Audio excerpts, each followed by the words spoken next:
So the first core trait is what I call fervor. Now, if you think back to your high school or college chemistry class, this was not my forte. If you think back and you think about fervor, fervor is actually a chemical term. It refers to when you heat up an element, when you heat up like a bowl of water, the molecules in the water start to move faster. And they start to move and get excited. And that's how you want to feel about your business. Now, I think there are two kinds of fervor. There's the fervor about what you're doing.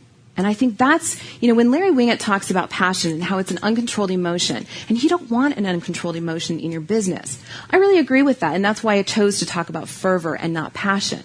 But when you are talking about your business, you want to really enjoy what you do. You don't want to wake up in the morning and go, oh, God, I have to go to work.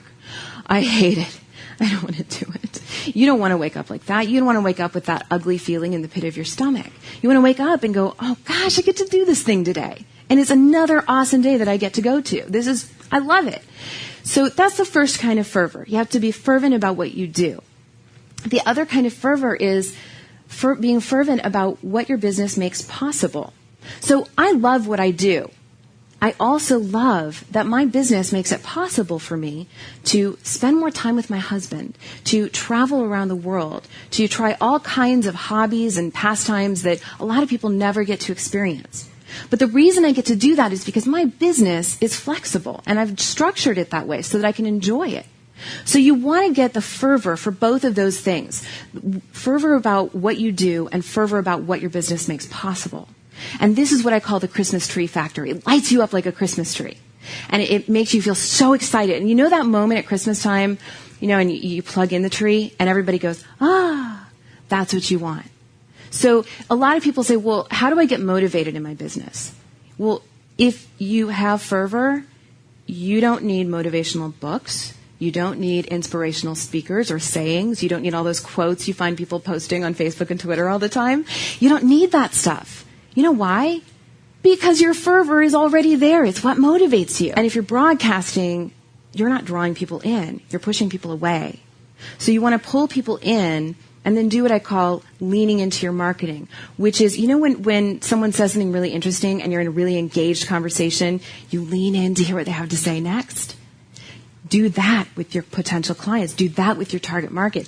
Lean in. You want to lean into them so that you draw them into you. Most often, if you are in a conversation with someone and you lean in, they're going to lean in too. So lean in and reach them and connect with them and engage with them. That's the era of marketing that we're in. That's the kind of amazing commitment to going above and beyond for your clientele. And there are a few ways to do that. You can start by anticipating every single point of contact that someone will have with your business.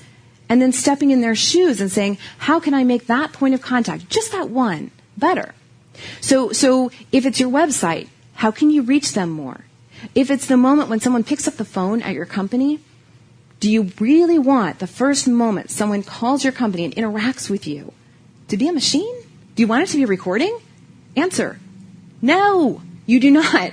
You do not ever want someone to have to press any number to get to a human being, because that dehumanizes your company. So the whole point is to step in their shoes at every point of contact and see how you can deliver better service, make them better, make yourself stand out just by considering them at every moment.